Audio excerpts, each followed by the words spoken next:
Mr. Hurst? Do you want a hand, sir? Mr. Hurst? Hello, Phil. What's the trouble? Oh, I was just going to see if Mr. Hurst wanted a hand, sir. Good Lord. Did he come down yet? No, sir. He must have been up there for a quarter of an hour. I'll still be adjusting that area, surely. Mr. Hurst? Mr. Hurst, you all right? Come on, mate, have a look. Yeah, right.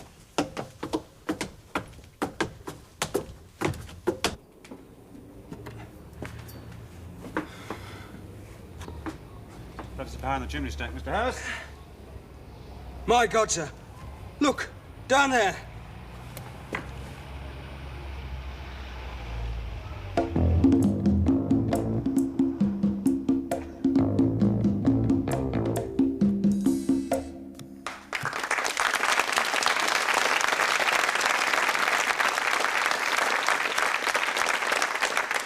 Good evening, once again. Once again, you have just seen a crime committed. Now, very shortly, we will reveal to you all the clues, both false and real. And then our panel, as usual, are with us tonight, and our studio audience, good evening to all of you, will all have these cards. When all is revealed, we'll fill in who did the crime and the clues.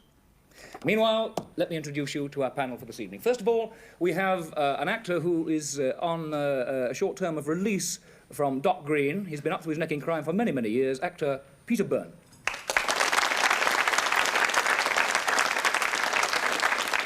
We have a most delightful lady and a delicious actress who I'm sure has never been near a crime in her life. Maud Lister. We have an author who has written more good stories than I've had hot dinners. Ladies and gentlemen, Kingsley Amis. The last member of our panel, I must say, it was quite a shock to me when I knew he was going to be on it. I've been trying to avoid him in one way or another for many, many years. I even forget his name. It's Russell Hunter.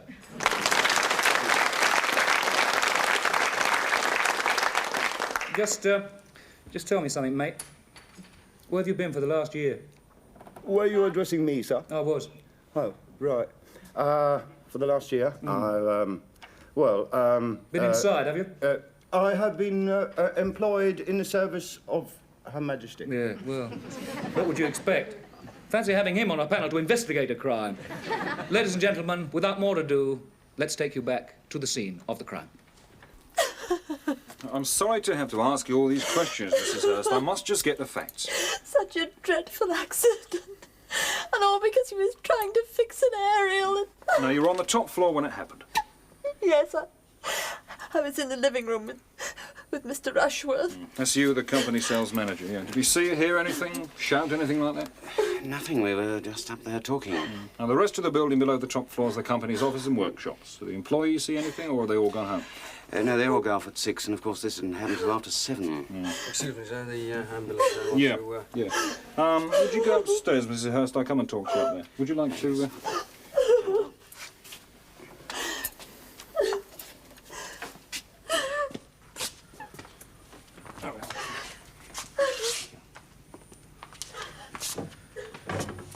All right, you can bring him through now. Yeah, you don't stand much chance when you fall 50 feet under concrete. Hold it. Excuse me.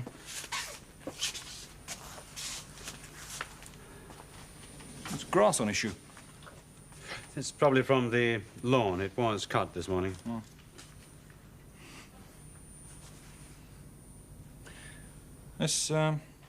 That's weed killer. Yes, probably is. He was always having the lawn sprayed. He was very proud of his garden. All right, carry on then. I'm sorry to have to ask all these questions. It's only routine. Who was the last person to see Mr. Hurst alive, then? I think I must have been. You're Mr... Coleman. I'm the company secretary. I saw him at about 7 o'clock, and I went in to inform him that one of his employees, Mr. Ford here, had arrived to see him. I thought all the employees went home at 6. Yeah, they do usually, but I'm the van driver. Had a late trip back from Bristol. So you saw Mr. Hurst as well? No, not actually. He was up on the roof. Yeah, perhaps I can explain. You see, I'd arranged this appointment between Mr. Hurst and Ford here. So when he arrived...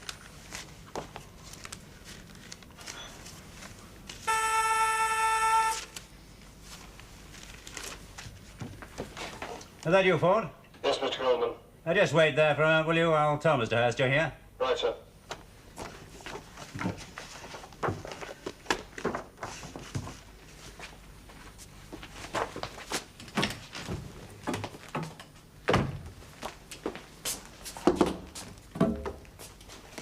Come in, Coleman.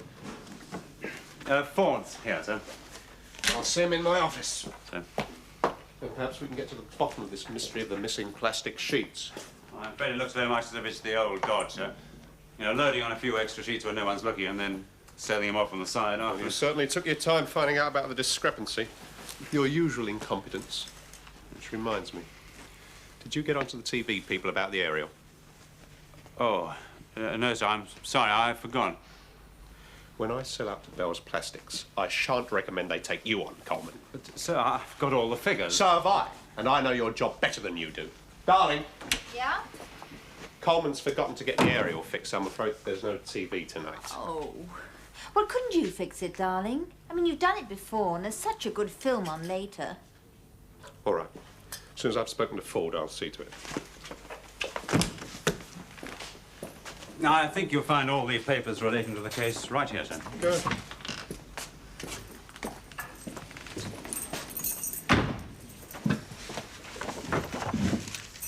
Of course, you realise, Coleman, that with Ford's prison record, it's more than likely he stole the plastic sheets. Sir.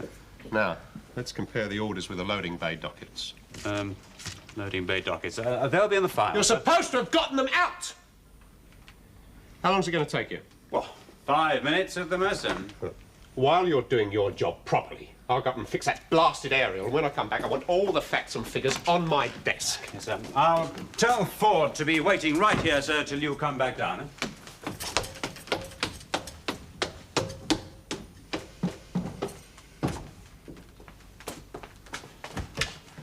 Sorry to keep you waiting, Ford. Come in, will you? Aye, sir.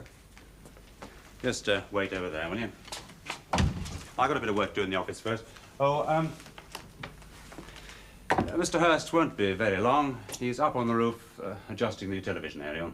Well, I could have done that for him, sir. You know me, jack of all trades. Yes, that's why you're here, isn't it, Ford? Now, I think he can cope on his own.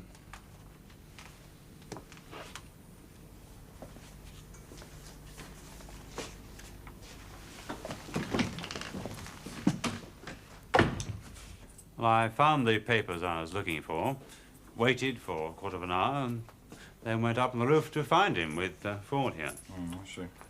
How long were you in the office with Mr. Hurst before Ford came in? About a minute, I think. Why? So presumably during that time somebody might have nipped up the stairs without being seen? I suppose so, yes. All right. I'll be in the office if you should want me. So you didn't get in to see Mr. Hurst at all then? No, but I heard him talking while I was waiting outside the door. And Mr. Coleman came and let me in and asked me to wait here. Did you see, hear anything? Call? Shout for help, perhaps? Anything? Well, try to remember. Nah, I don't think so. No, I was just sitting here picking the winners.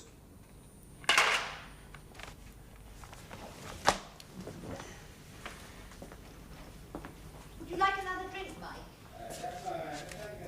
Oh, I do hope he fixes this aerial soon. Yeah, so do I.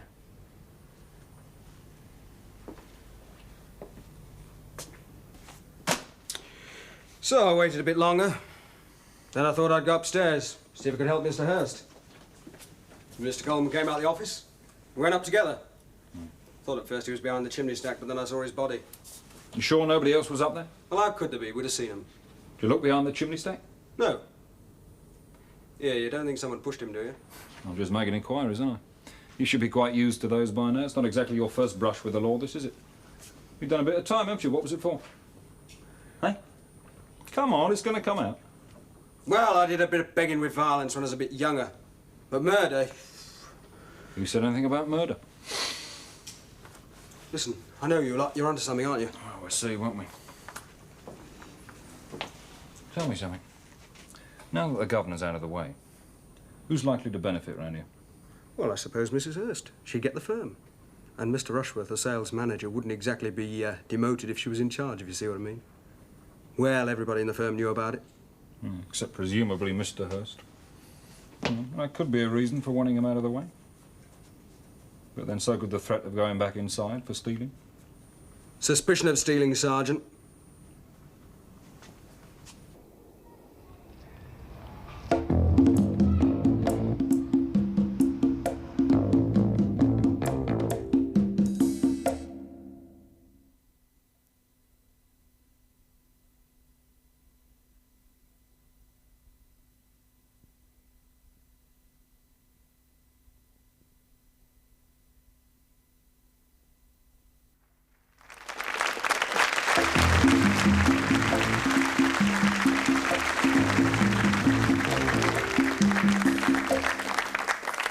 Welcome back.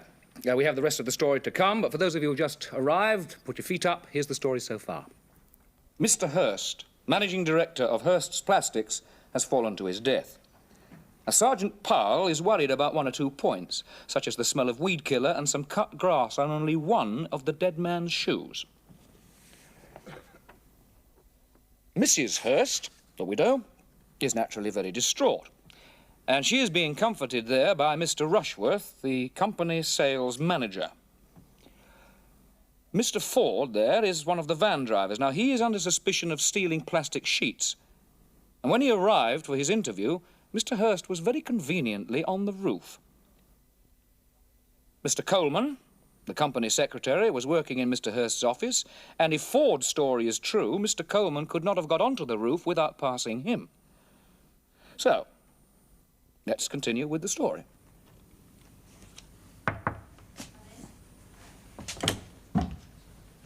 I'm sorry to have to keep on with these questions. Won't take a minute. Would you like a drink, Sergeant? Well, later, perhaps. Not just now. Had your husband had a drink or two? Might have made him a bit unsteady on the roof? Well, he had one whilst he was changing. He seemed perfectly all right then. You staying for dinner, Ma? Oh, well, I hadn't planned Oh, it. do. We're having coq au vin. Oh, that's very nice of you. And then later on we can watch television. Do you know, there's such a good film on. His new shoes look a bit awkward. Oh, snap. I've had these for a week. Still trying to run them in. You've got the same, have you? You know, those big heels are very fashionable. You look very smart. Yeah. No, I don't think I like them after all. Oh, well, if you don't want them, you give them to me. We are the same size, don't forget. Oh, is that someone at the front door? That's what a buzzer usually indicates. Couldn't you find any ice for this, or is it fashionable to have warm whiskey? Don't worry, I'll get it. It's all right, darling. Mike's getting you some ice. Well, apart from being a bit irritable, he was quite all right. I gather you asked your husband to fix the TV area, Mrs. Hurst. Well, yes, I did say I wanted to see the film. But he was always popping up on the roof to fix it. He was a very independent character. Only the new aerial had arrived. Coleman was supposed to have arranged it. How he ever became company secretary, I'll never know. Bells would never have taken him on. Do you think they might have taken you on, sir? No, probably not. The Bells have their own sales manager, you see. Well, you don't need to worry about that anymore, Michael. Because I shan't be selling the firm. That's up to you, as I've said. So, presumably, the firm now belongs to you, Mrs. Hurst. Well, that's all, except for one more question. Did either of you leave the room between the time Mr. Hurst left and Mr. Coleman came and told you about the accident? No, we were here just chatting. Yeah, Mr. Ford was waiting outside. He said he heard Mrs. Hurst talking. Is he insinuating he couldn't hear me? Oh, he heard you all right. Not very clearly, though, that's all. I'm not stupid, Sergeant. You think someone pushed him off, don't you? Just doing my job, sir, that's all. It's a nice tape recorder, that, isn't it? Yes, I record my sales reports on it. It's very useful.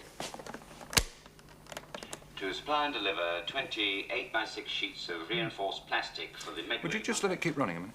Yes, sir. This is the new high tensile group 3, which is to replace the old concrete floor of the acid shop. The director, Mr. Waring, will contact us as soon as he's made a decision as to when the reconstruction will take place. Oh, and apropos of this, I've got... So these plastic sheets are as strong as concrete, are they? Yes, and much lighter. And of course they last much longer. Well, thanks very much, that's all.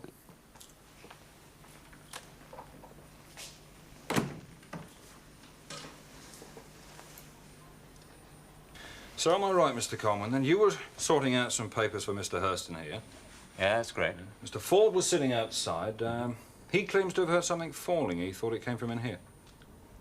Oh, yes. It was a hot day, and I turned to open the window, and I just hit this phone onto the floor. Well, that made a bit of a clatter. Yeah, it's been a bit of a stifler today, isn't it? Yeah. Let's have a look out here, then. It's pretty, isn't it? The lawn comes right up to the house. Yes, very nice. No. This is the lawn they use the weed killer on, isn't it? Yes, why? I'm not quite sure yet. Yeah, it's a curious thing. The grass and the smell of the weed killer was on only one shoe.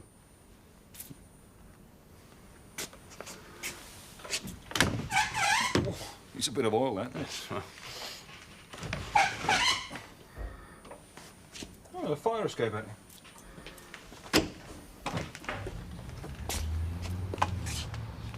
Ah, didn't go right up to the roof then. It's a pity Mr. Hurst didn't fall this side of the building. This platform might have broken his fall. Yeah. Well, that's all up here then. Well, I'll just nip down and see Mr. Ford again. Oh, I'm sorry. I'm afraid I sent him down to the storeroom. I wanted to have one look for that missing docket. I wish you hadn't asked him to do that. I did ask him to stay where he was. Would you ask Mr. Rushworth to join me then? Yes, of course I will.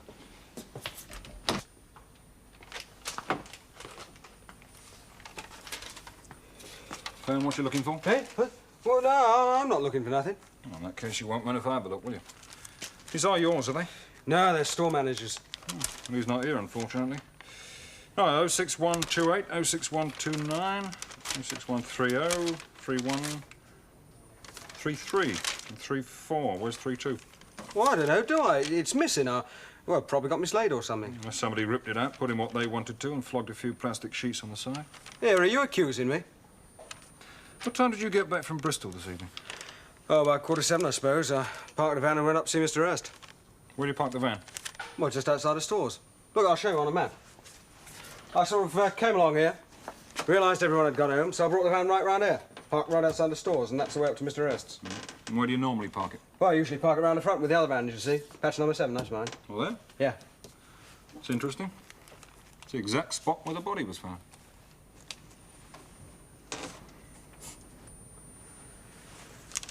You're not suggesting he fell onto a van, are you, Sergeant? No, sir, he definitely fell onto something very much harder, sir. Would you, Right, Mr. Rushworth, those plastic sheets, then. Yes, just over here.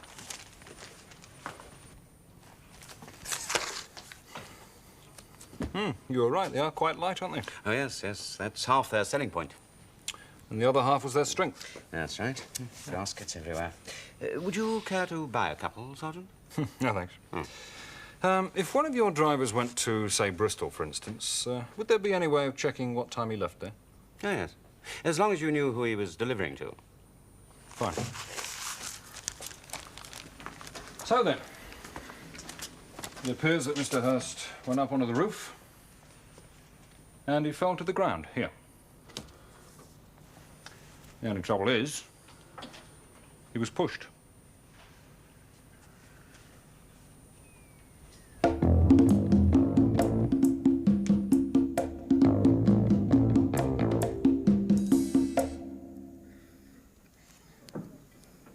Well, that's it. Now you've seen it all. This is the point, ladies and gentlemen, where we introduce our suspects to you. And they are Detective Sergeant Powell, Jack Coleman, Johnny Ford, Mrs. Hurst, and Mr. Rushworth. Now, at this time, ladies and gentlemen of the panel, it is your time and turn to ask questions, any questions you like of the suspects. First of all, you also have a 20-second replay, or up to 20 seconds replay, of any particular part of the play that you'd like to see back again. So I'd like to start now with you, Peter. Can you tell me what you'd like to see back? Yes, I'd like to see the the interrogation, the beginning of the interrogation between Detective Sergeant Powell and Mr. Coleman. Right, the in his office. In interrogation between Sergeant and Farr. Yes, indeed, you will see that. Moira, what would you like to see? I would like to see the beginning with Jack Coleman and Johnny Ford, their sort of first few... the very first part of their scene? Yeah. Right, you will see that. And Kingsley Ennis, what would you like to see? Well, I'd like to see that rather short bit where Ford is alone, waiting to see Mr. Hurst in the office, and overhears, or seems to overhear, two people talking. Right you are. And Russell Hunter? I would like to see again the last 20 seconds. the very end of the piece, right? You will see that. Now, while they're sorting that out, getting them ready for you, let's start with your questioning. Let's take a question down the panel, one at a time. Peter, would you like to ask a question of anybody? Just one question. One question to start with, yes. One question to start with. Mr. Coleman, I'd like to ask a question. How long have you been company secretary? 2 years, about. 2 years. And in that time... One question. I beg your pardon. One question. That'll do, that'll do. One question. Moira, listen. Mrs. Hurst, you obviously have a husband who is not a very gracious gentleman and a very attentive lover. I presume you have gone that far. That is not the question. But I noticed that they both wear the same shoes and that they both have high heels. Now, I've heard about men having fetishes for ladies wearing high heels, but I haven't heard of a woman having a fetish for men wearing high heels. Did, in fact, you buy these shoes for your husband and your lover? Yes, I did. I always buy my husband's shoes. Because your husband I think you're a bit presumptuous to say he's my lover, though, actually. I see. I find that rather upsetting. Yes, I would agree with that. It has not been proved. It has been stated, but not necessarily proved. I see. Kingsley Ennis, would you like to ask a question? Yes, indeed. Sergeant Powell. I'm going to ask two questions in one here. Yes, I thought you might. What was the result of the investigation you must surely have conducted into the possibility that the body was moved after death? Well, it's not strictly police procedure to reveal any facts of that nature at this particular time, I'm afraid. Thank you very much, Sergeant. Touche. Russell Hunter, do you have All a I can question? say is he's plainly been watching Peter Byrne, isn't he? I would like to ask a question, if I may, of Mr. Coleman. Mr. Coleman, sir, when Mr. Hurst was when he said he was going to go up on the roof to fix the aerial, you immediately afterwards said to Mr. Johnny Ford, suspicious character, you said to him, no, before that, before Mr. Ford came in, you said to Mr. Hurst... Well, I think we're almost at the question. Yes. Stand by. I think we're almost there. You said to Mr. Hurst, the dockets aren't here, I'll get them. Mr. Hurst said, yeah, you go on and get them. I'm going up to fix the area while you're doing it. Did you, in fact, ever get those dockets and put them on Mr. Hurst's desk? I sorted them out, yes, but I never got round to putting them on his desk because I went off to find him, and with the tragic results. Yes. We have now arrived at the first replay, and it is, in fact, Moira Lister, yours. Hurst has just gone up to the roof. Coleman is about to admit Ford to the reception, and it'll be coming up on your screens, if you pay great attention, at this very second. Sorry to keep you waiting, Ford. Come in, will you? Right, sir. Just wait over there, will you? I've got a bit of work to do in the office first. Oh, Mr. Hurst won't be very long. He's up on the roof, adjusting the television aerial. Well, I could have done that for him, sir. You know me, jack of all trades. Yes, that's why you're here, isn't it, Ford? Well, there we are. Moira, has that helped you? Would you like to ask a question on... Actually, hasn't helped me at all. Actually, wasn't the bit I had in mind at all. Oh, dear, oh, dear. Oh, what a pity. I'm so sorry about that. There was a lovely bit with the clock, which I thought I'd discovered a clue on. Yes, but it wasn't I at see, all. yes. You forgot where the clock bit came, did you? Well, I'll ask a question now that Please, you've shown that yes. bit. Yes, I want to know, why did you very suspiciously close that door as soon as Mr. What's his name, Ford, came in? To whom are you speaking? I'm talking to Mr. Coleman. Mr. Coleman. Mr. Coleman. Well, frankly, what were you trying to hide? I didn't particularly trust Mr. Ford here, and I just didn't want him to see anything in that office or get his hands on anything in our area, since he was already under suspicion. Very fair answer, I think. To a fairly fair question. Yes. Kingsley Ennis, do you have a question? Yes, well, after all that most helpful police cooperation, I have to change my line of attack. I want to ask Mr. Ford, or perhaps I should say merely Ford, what is your financial situation? Well, I mean, you know, don't get that much, do you, driving a van? 20 quid a week. You hard up? Oh, yeah.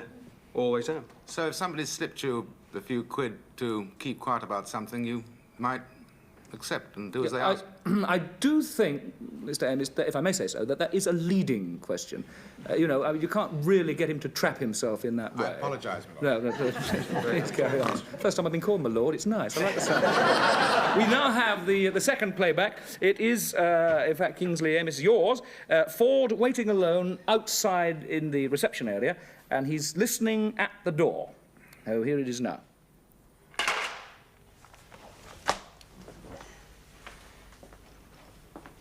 you like another drink, Mike? Oh, I do hope he fixes this aerial soon. Yeah, so do I. I see you're taking notes like mad. It must have helped a bit. Would you like to ask a supplementary question on the strength of that? Yes, I would. I'd like to ask Mr. Ford. Now, did that conversation you overheard sound to you? You have good ears, good hearing, I imagine? Well, like yours, I suppose. You know, one that's is very not much like good. Still, another. perhaps you can do better. Did those voices sound to you totally natural? Would you be prepared to swear or give us your opinion that the two people supposedly talking were in fact both present at that time? Well, no, I couldn't do that, could I? I mean, you see, the one voice was all right, but the other was sort of muffled, you know what I mean? Yeah, that's what I thought. Thank you, Mr. Ford. Yeah, I think we know just what you mean. Great. Yeah. Peter Burney, you're leaning forward, about to phrase a question. Yes and no. I'd like to get back to Mr. Coleman, if I may. Yes, please.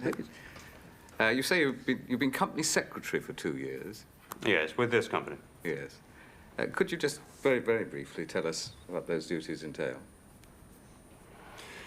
Well, it is keeping a general eye on the entire administration of a small company like this. I see. So you would know whether it was financially sound and so on? Yes, I would. Would you say that Mr. Hurst was a good businessman? Excellent in his way, yes. In his way? He seemed to have been drinking rather a lot. Do you think he was in full possession of... I mean, what's his business acumen, let us say? Was that... I think it was an excellent condition, yes. He did not allow his drinking to, shall we say, to interfere in any way with his business side. Gentlemen, excuse me, you can continue later. We now have the next playback. It is, Peter, your own. Right. The sergeant and Mr. Coleman going over to the window prior to going on to the fire escape. I believe that's what you wanted. So here it is. This thing, the grass, and the smell of the weed killer was on only one shoe.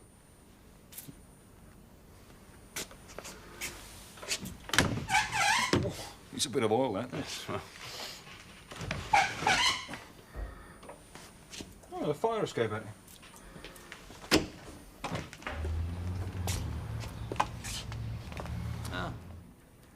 Well, anything on that? Yes, I know. Established the fire escape outside. That's what I wanted to see. But may I just get back Yes, please. about Mr. Hurst? Yes. And did I hear? Correct me if I'm wrong, but that the firm was being sold. Yes. Yes. 2 Bells Plastics. I see. And would you say that the firm was in a healthy condition? Obviously, it was if it was going to be sold. Yes, as far as I can see, yes. I see. Thank you. Russell, have you anything to say? You usually have a lot to say. He's got a lot to say. Yes. Shall I translate for them? Yeah. I would like to ask a question of Mr. Johnny Ford. Mr. Johnny Ford. Thank you. Sir, I have heard in the past of GBH as grievous bodily harm. I've even heard of LWI as loitering with intent. But this, for the first time, came to my ears as BWV. Would you please explain to me what is begging with violence? Well, it's sort of holding a tin plate in one hand and a club in the other, if you see what I mean. Can I ask how long you got for this? Well, a few months, yeah. About So it 6 is months. worth taking up? Oh, yeah, very profitable. There was continual references to the fact that you had been to Bristol. I didn't know whether you were a supporter of the Rovers or the City, but that didn't seem to matter. Can I just ask you, where I take it this factory is obviously in the London area, where in the London area? Well, it's Slough. Slough? Yeah. You got back just almost exactly 7 o'clock? 7:45. 7:45. How long did it take to come from Bristol? Oh, about 2 hours. 2 hours? Only 2 hours? In a van? Yeah. All I can say is it would have taken me a bit longer than that. Yeah, well, my van's faster than a taxi, isn't it?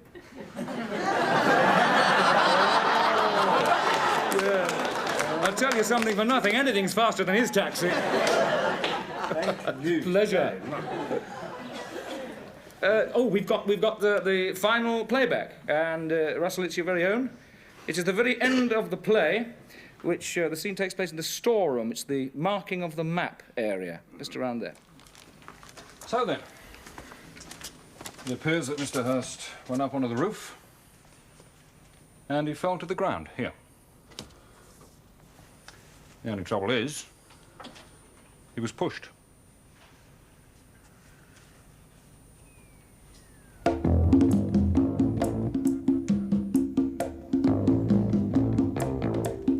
You even got a bit of music there.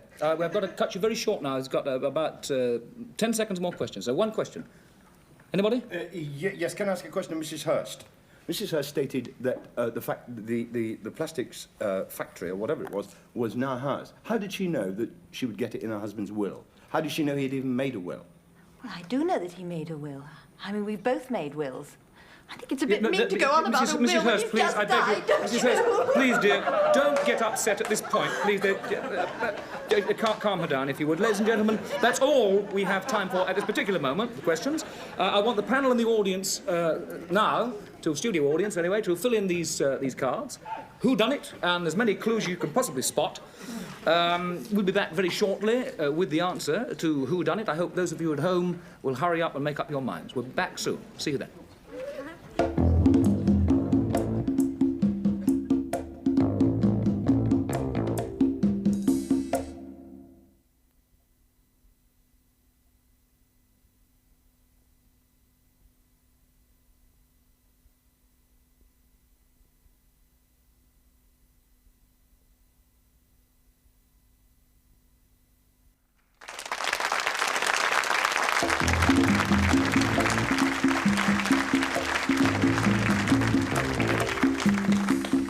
Well, we have collected the cards from the panel and from the studio audience. We do have a studio audience winner. And now let's go down the panel and find out. Peter Byrne, who done it and one clue? Well, I tell you what, I think did it, but it doesn't match up with my clues, but... That's your problem, son. I was utterly bewildered. I think it was Mr. Coleman. You think it's Mr. Coleman? Why? Yes. Well, one of the reasons was the business about the television repair. He didn't get anybody to repair the television, even though he knew Mr. Ford was jack of all trades, etc. Moira Lister, who done it? I think it was Rushworth aided by Coleman, because the bearded fellow, he's Mr. Coleman, actually lied blatantly when he said he was in the room only for a minute, because I looked at the clock and there was 5 minutes on the clock, and he said he was only there for a minute, which gave him a lot of time to do all that bit of shove him out the window, get him in the car, put him in the right spot, get his shoe off, put his shoe back, all that bit, see? Right. 5 minutes. Yes. Kingsley Amos, who done it? Well, I'm quite sure that it was the devious adulterer, Rushworth. Lovely phrase. With the rather over-sensitive Mrs. Hurst as accessory before the fact who did it. And it was what Mr. Ford said about the voices he overheard when he was alone, which confirmed my own impression that one of the voices, the male voice, was phony in some way. I see, right. So, Russell Hunter, who done it and why? Why? Well, Mr. Hurst was murdered because Mr. Hurst was a very good and efficient businessman who had taken a drink because he was surrounded by total incompetence. Yes, Russell, who done it? Including Mr. Coleman, who helped to do it, Mr. Rushworth, who helped to do it, and the most incompetent person of all, who was also in the murder, Mrs. Hurst, who didn't even know the size of her husband's feet. Yes. A likely story. Ladies and gentlemen, we now go over to Mr. Barry Miller from the audience, who knows who done it.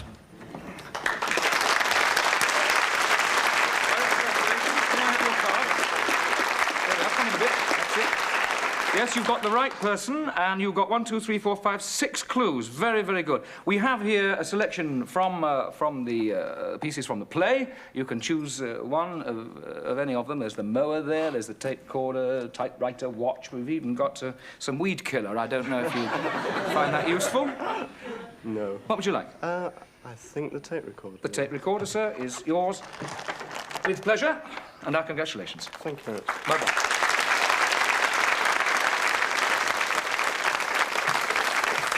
Right, ladies and gentlemen, Peter Byrne said Mr. Coleman did it. Moira Lister said that Mr. Rushworth, aided by Mr. Coleman, did it. Kingsley Amis said that Mr. Rushworth did it. And Russell Hunter, believe it or not, said 3 of them did it.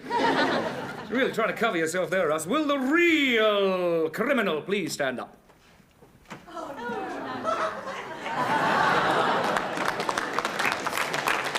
So, ladies and gentlemen, it gives me great pleasure to announce that the winner of our competition today is, of course, Peter Byrne. So, Peter will be receiving a cheque for £50, £25 from this week, £25 from last, to be sent to the charity of his choice. I'll read the reason how it happened and some of the main clues out. You see, Coleman threw Hurst out of the office window onto one of these heavy, or rather thick, plastic sheets down below. He went down to the fire escape, moved the body, returned the plastic sheet and came up the fire escape. The clues, basic clues were that the grass and smell of weed killer on one of Mr. Hurst's shoes. Hurst wore brand new shoes, so where does the grass come from? The window opening would have been heard by Ford because he heard the phone drop. In fact, Russell Hunter got every clue but all the wrong people, except, one. And you, in fact, Peter, you got some very good clues. I didn't get any clues. Yes, you did. Actually, you got 2. You got 2. I could. You also got one. He said had access to the company books, which is very good. Very good. That. Well, ladies and gentlemen, by the way, I must tell you that the motive is quite simple. It would have ruined Coleman's career, the merger of the 2 companies. See, it is quite simple when you know, isn't it? Next week, we have for you a special kind of mystery. It is a twin death where only one person dies. So you just spend the next week thinking about that. It's good night to our panel, and good night to our cast, and good night to you. God bless you, and have a very, very happy week. Bye-bye.